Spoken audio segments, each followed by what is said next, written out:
I mean, I was told by my film professor there are films and there are movies, and sometimes you've got to know what you're walking into. Yeah. See, but I come from a time when movies were films.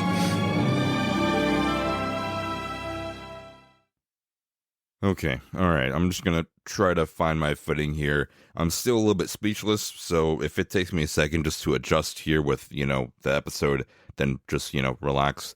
I'm just gonna just start off by saying, what the heck just happened? How is this even happening? How can a show be this good? I'm still just speechless by what this show did, and I saw this show over 24 hours ago, and I'm still just grasping what I just witnessed. I'm just gonna have to open up with this and just kind of roll with it. Arcane Season 2, Act 3 came out. Arcane Season 2 is officially done. It's officially over. Arcane, the series, is officially over. We may get more, but for right now, this part of the story is finished, finito. Starting us off very strong here, this show might just be one of the best shows of all time. It definitely is at this point. Season 2 is one of the best seasons in television history. This is the best show of the entire year, no question, no doubt. Give this show every single Grammy possible because it's just that incredible. I'll go further beyond TV shows. I'll just go pure storytelling, pure fiction. I didn't know fiction could be this good. I didn't know that stories can be told this well and this cohesive and have this much of an impact on my soul. Just going even further beyond that, in my 20 years of living on God's beautiful green earth, I haven't experienced anything just quite like this in my entire life, at least in a very long time. A show or movie or piece of art, a shoe that I saw in the store or a piece of clothing from the mall hasn't even had an ounce of the same kind of impact that Arcane Season 2 Act 3 had on my life. And I would say that Arcane Season 2 has been consistent, but that would be an absolute lie. This show is not consistent at all. Consistency means that a show is very good and it stays very good. But that's not the case at all. Act 1 of Arcane was good. It was cool. It was solid. I didn't hate it, but Arcane Act 1 was, pretty cool. Act 2 of Arcane was great. It was actually really good, at least an 8 or 9 out of 10. But for Act 3, the level of sheer perfection, I have zero notes when it comes to Act 3 of Arcane. I don't even know what to say right now. There's nothing to critique. The show is literally perfect. Act 3 is perfect. I don't even know why there would be any kind of even bits of any kind of critiquing or hate coming to Act 3, because there is literally nothing you can do to make this show any better than it already is. And really, the episode can end right there. I mean, this show really is perfect. The show speaks for itself. Like I always say, it really just is that good. There's not much else I can really say to really prove to you that this show is even better than anything I could even say. The show's great. I'm not sure what else you need to hear, but I'll still try to just say a few of my favorite things from Act 3 that makes it just so freaking perfect. Really puts it beyond any kind of rating scale. If we're ratings out of 10, it's like 20 out of 10. If it's out of 5, it's like 10 or 15 out of 5. It goes beyond anything that I've ever even seen in my entire life. But still, you may be picky, so here's everything in Act 3 that I think works very well and just why it works really well. And I'm really going to be ordering this off of what's had the biggest impact on me emotionally, what I've been thinking about really for hours on end ever since I've watched Act 3, and what's going to be on my mind for me the rest of my entire life, because really the emotional impact of this Act 3 here has left me just emotionally shattered. I don't feel anything anymore but just what happened in Act 3, and it's a few different key points here, but starting off with the biggest impact to the least impact, but still all of them are still equally heavy hitting. And starting off with the first thing, and I might yap a long time about this first little thing here, is Echo and Heimerdinger. If you watched Act 3, I mean, you just know what happened in the first episode, episode 7 of Act 3, I guess, Episode 7 is one of the best episodes in TV history by far. I don't even care what you rate it. For me, this is one of the best episodes ever in a TV show, because just seeing Echo, one, come back, and I really was happy for him to come back, but looking back on it, I wish Echo never came back, because I wouldn't have never been this emotionally scarred by this show.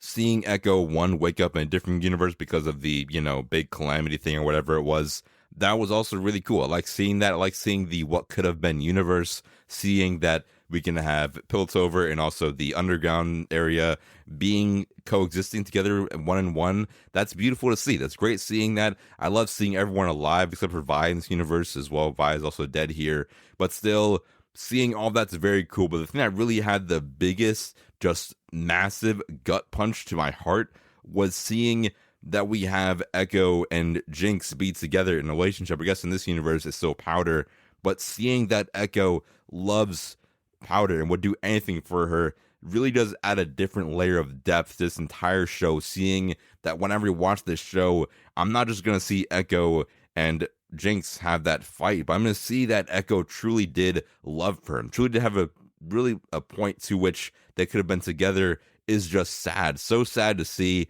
That scene of them at the party dancing them on the rooftop was just like heart shattering. I'm not going to think about that. I don't want to talk about it at all. It's just really bad to even say, but oh my gosh, just how much they can do with one little episode, adding this much layers to this entire story was perfect.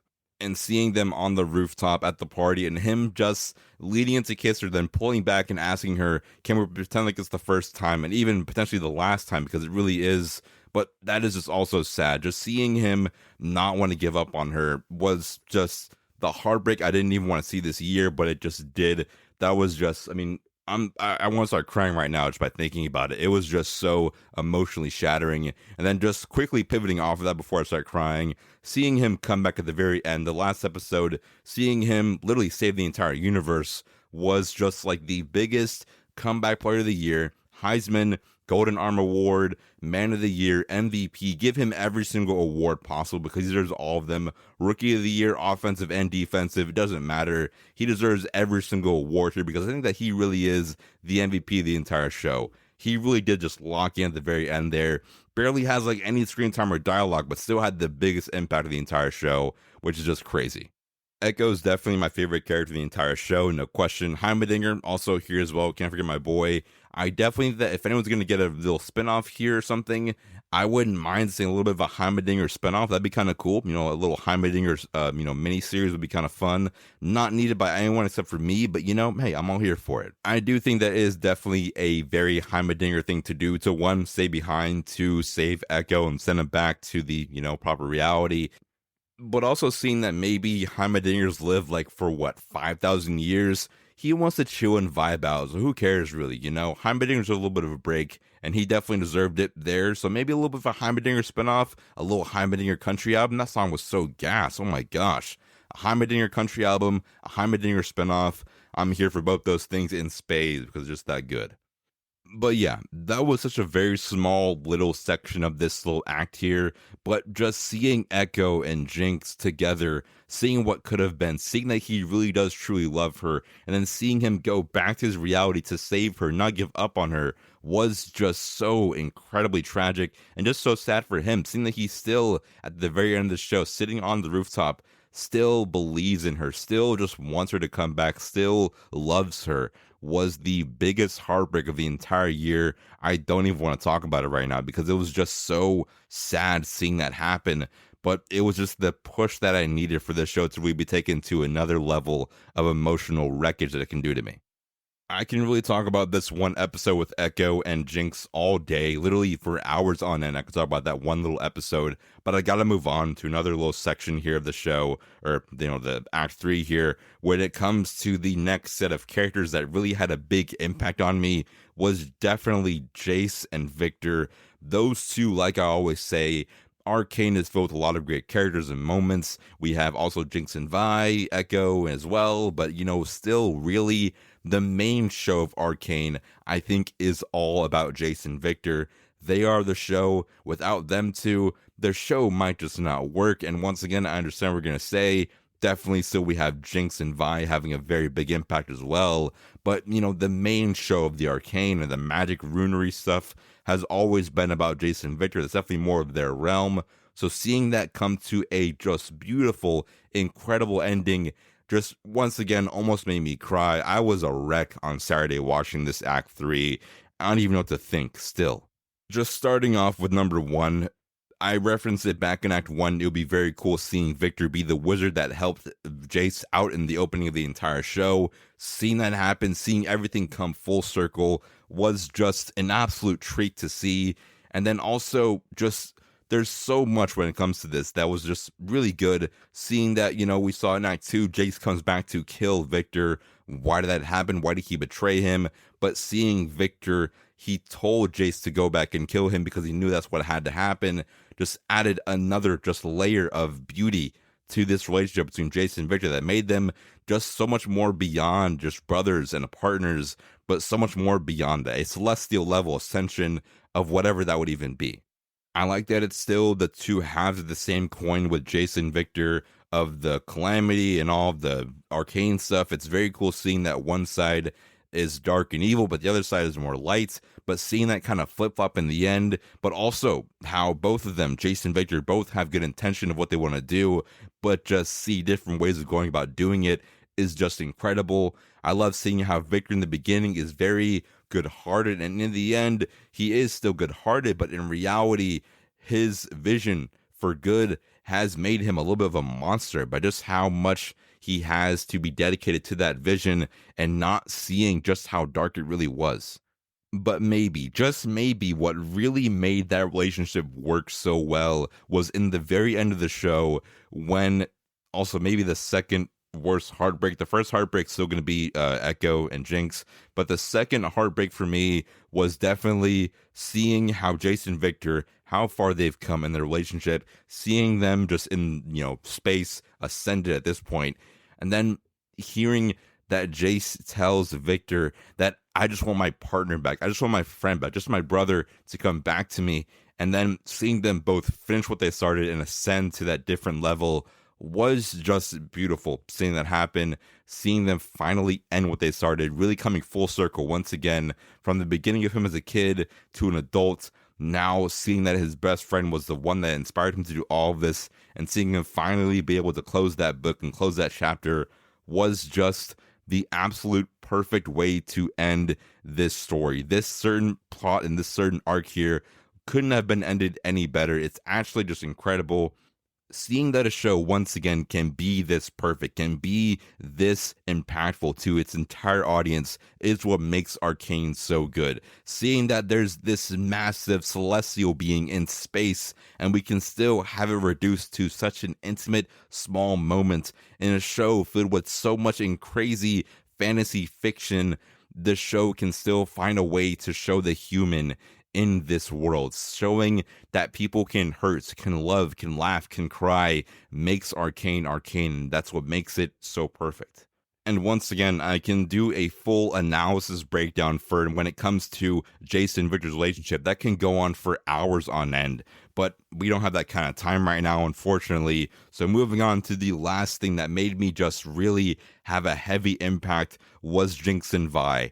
That was the, I guess, second half of the entire show. And really, I guess the main face of the show is always Jinx and Vi. Seeing the sisters, that relationship from the very beginning of the show is just the thing that makes the show have that heart, have that emotion to it. In a show, once again, it's filled with so much emotion. Seeing their relationship, see that family break apart and build back together, just have it broken apart again, is the thing that once again makes Arcane feel so special. In a world of fantasy, I can still see the human in that, which is what makes it so much more intimate for me, which I always love in anything. Movies, shows, anything. If a show is intimate, if a show is really working, then I'm all here for it. A couple of quick things before even talking about Jinx and Vi is, number one, in Act 2, Isha's death, Isha's sacrifice was just the biggest heartbreak of any show that I've ever even seen. But seeing how Isha's heartbreak can just echo throughout Act 3, seeing the heavy impact that's had on Jinx, seeing that really did destroy her, was the thing that I think a lot of shows and movies are missing right now. In most shows and movies, a death can kind of just feel like it's just, kind of brushed to the side a little bit. Oh no, they died. Anyway, moving on to the next thing. That's not how death should be a lot of the time. I know that people can recover different ways and kind of mourn in different ways when it comes to those kind of things, but still, in shows and movies, a death should feel impactful. It should feel like it has a level of weight to it, which is why I love in a lot of the shows from this year, especially a show like The Bear does it really well as well, where the entire show of The Bear is based on the death of the brother. In House of the Dragon, a lot of the death in that show is really echoing a lot in season 2. 3 as well is definitely gonna have a lot of echoing. It's there too, but it's just very cool to see that a death in a show can impact characters, move them on a different kind of road, and make the world also feel a little bit more alive to it as well. I remember for Stranger Things, that show has a lot of criticism because in Stranger Things, in that show, they don't really kill anyone that often at all. They've had like a few deaths here and there, but in Stranger Things, there's not a lot of death in that show. And the creators came out and said that for a death in a show, that really does have a heavy impact on an entire screenplay. An entire showtime of that show kind of has to shift to mourning for that death of that character for really the rest of the entire show. So killing off a character has to be very intentional, very meticulous, and have a very good impact. With Arcane, it does that perfectly, I think, in a very good way. With Isha's sacrifice, which was very sad, but when Isha died, moving into Act 3, that completely destroyed Jinx as a character. That really did kill that character to the bone, which is definitely very good, and also does have a very heavy impact on the entire show. Seeing that Jinx is no longer Jinx, she decides to move back to Powder to have her little bit of a redemption arc, which is very fun. Or even all the way back in episode 3, was it, of Arcane Season 1, we did have Vander die in that show, in that season, sorry, my bad. And then in Season 1, we had him die. Season 2, he comes back to life in the form of Warwick, and then we have that beautiful reunion, and then he dies once again. That whole entire character dies again, which was just sad to see that in the transformation of him just completely dying and dissolving away from Warwick. We see that the visions and the memories of them start to burn away, which was just the imagery I didn't need to see at all this entire showtime. But seeing that Vander's officially dying and seeing that past burning away, that's still also very sad. But seeing that also, once again, moving on to the final episode of this entire show, seeing that Warwick comes back, it's no longer Vander at all. Vander is dead completely, but still, Vi still chooses to commit herself to try to save Vander because that was like her father for such a long time. And seeing that Vander did die once, she doesn't want him to die a second time, which is definitely very fair. But this show does a lot of love and loss and what we do for love and what we do to avoid moving on and losing someone close to us. And then, of course, just pivoting to the final scene, the final moment of Jinx choosing to do something not really for herself, choosing to be selfless and seeing her sacrifice herself for Vi to save Vi and also kill Warwick, which is also Vander.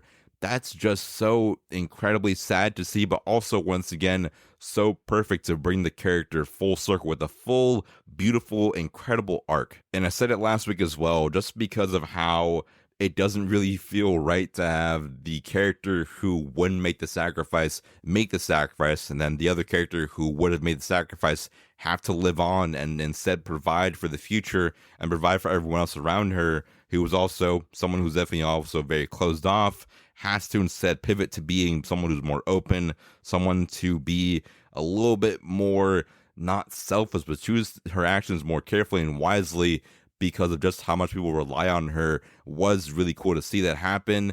A cool little flip-flop there, which is very fun to see, but also just sad to see this happen, seeing that Vi tried to save Jinx so many times, but Jinx just decides to sacrifice herself to really give Caitlyn the push she needs to truly let go and move forward in life, which is just, once again, talk about it for hours on end. It's just so good seeing the show be able to maneuver on all these different characters, have all of them be very well executed, also have a very good ending as well.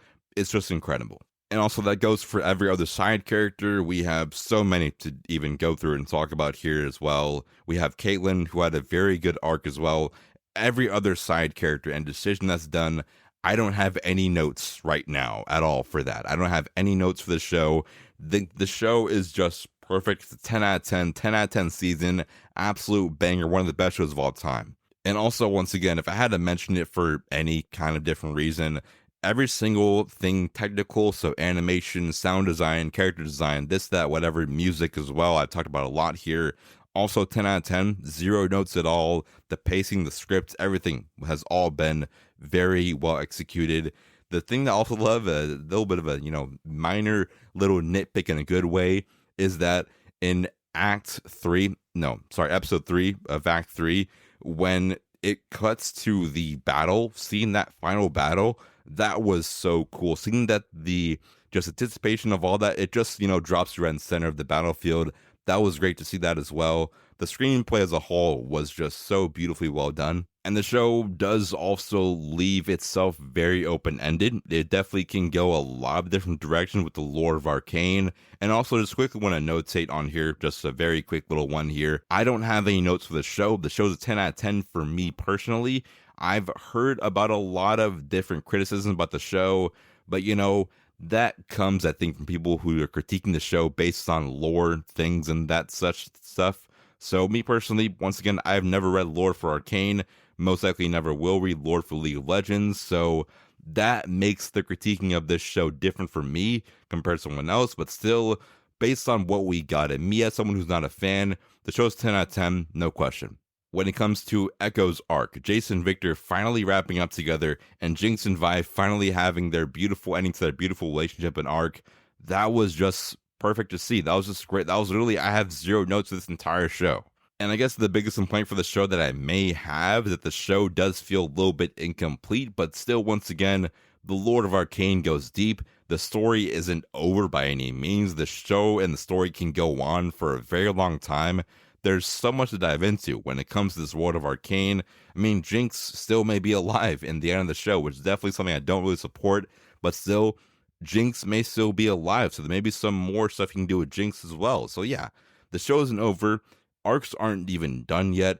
The lore of Arcane goes very deep, so there can still be legacy sequels and spin-offs you can do, so the show may not even be done yet. Yes, this is the series finale for Arcane, specifically in the League of Legends lore, but we can move on to a lot of different things when it comes to this world of Arcane and League of Legends, not even from someone who leads lore, just outside looking in. The bag is very, very deep when it comes to this story, so I'm really all here for anything that they do. And also, something to note here is that I said this a lot. I've said it last week, said it the week before that, said it a lot when it comes to movies and shows. Something to understand here when it comes to that kind of thing is that a studio is kind of like a bank. So let's say like for Warner Brothers is definitely like a bank. It's kind of like how if you want to make a loan, if you want to make a movie, you have to prove to them that, hey, I can get a loan for a house. I can definitely get a loan for a house. I can definitely get a loan for a movie because I'm Steven Spielberg. I can do whatever I want. And the same goes for kind of like how in a movie, yes, you need to get a loan for a movie. You have to present a script to them. You have to present a proper track record. Just like how in real life, you have to present a proper credit score and a good credit history to get a loan for a house. And therefore, once you get that one house, they definitely see that, hey, the bank's saying, whoa, look at this guy. We have a great return on this house. Beautiful return on this house. We can definitely give this guy more money to take more houses. In Arcane, if they say, okay, sure, you can make a League of Legends show called Arcane. Who cares? No one's really going to care about it. Then they see the beautiful fan reaction to the show. They see all the money as well. Cha-ching, definitely, 100%. They're going to say, okay, sure, hey, you definitely paid off this house very quickly and definitely with a lot of, compounding stuff, all that fun jazz. So guess what? You get to have this one beautiful house called Arcane, and guess what you're going to do? You can make 4 more houses for us. It's going to be a whole lot of fun, right? And now when it comes to this kind of thing, Arcane is definitely in a very weird situation to where they can go anywhere, and that can be good or bad when it comes to this kind of, thing here. I've definitely seen a lot when it comes to shows and movies, how one show or movie can do very good, and then we get like 25 different announcements the next day. That's most likely going to happen next summer, and once again, stick out for that. But still, Arcane goes deep, Arcane goes very heavy, so don't be surprised if there's more to come when it comes to this world of Arcane, because really, frankly, I want to see it. I think definitely a lot of other people want to see it as well. But anyways, like I said, that's Arcane. It's perfect, 10 out of 10. Wouldn't change a single thing about it. I've been thinking about Arcane for a couple days now, like on end, 24/7. Arcane's become my new Roman Empire. Yeah, that's how much I've been thinking about it. It's been just that much of an impact on my life. I actually, fun fact, just saw Gladiator 2 like a couple hours ago at this point, and all of Gladiator 2, I was thinking about just how good Arcane was. Arcane is so good that Gladiator 2 looks a little bit like poop to me because of just how good it is. I definitely should have seen Gladiator 2 like Friday night instead of Sunday night here because I've just been an absolute wreck by just how good that show really is. I mean, it just really is perfect.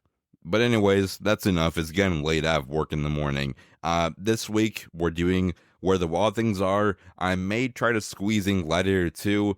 A quick little review for Gladiator 2. It wasn't bad, but it wasn't good either. I'm very kind of mixed on that show right now. So, I'll see how things are feeling in a couple days here. Maybe Friday. If I do one, it'll be Friday. If I'm in the mood for it, I may not be. It definitely seems like Wicked's been taking over the weekend more than Gladiator 2. So that's very telling for what's happening this weekend. I might have to go see that instead. Not going to lie. But sorry, getting sidetracked here. This week's Where the Wild Things Are happening Wednesday, and then in December, I'm still kind of trying to find out what I'm going to do for December. I'm definitely going to be doing Nosferatu, definitely going to be doing everything I watched in November, but besides that, I don't know. I'm definitely still kind of figuring things out, but I'll figure it out soon enough. But hey, let me know what you want to see this month of December and also November. What do you want to see? What do you want to hear from me on? What do you want me to watch? When you watch The Grinch, sure, why not? But, hey, until next time, Merry Christmas. I guess I'll get that in pretty early. Also, Happy Thanksgiving. I hope you're very thankful like I am for you guys, as always. But until then, stay swagged out, stay cool, watch more films like every single day. Watch Arcane a second and third time if you can. And until then, I'm your host Logan. I'll see you boys in the movies.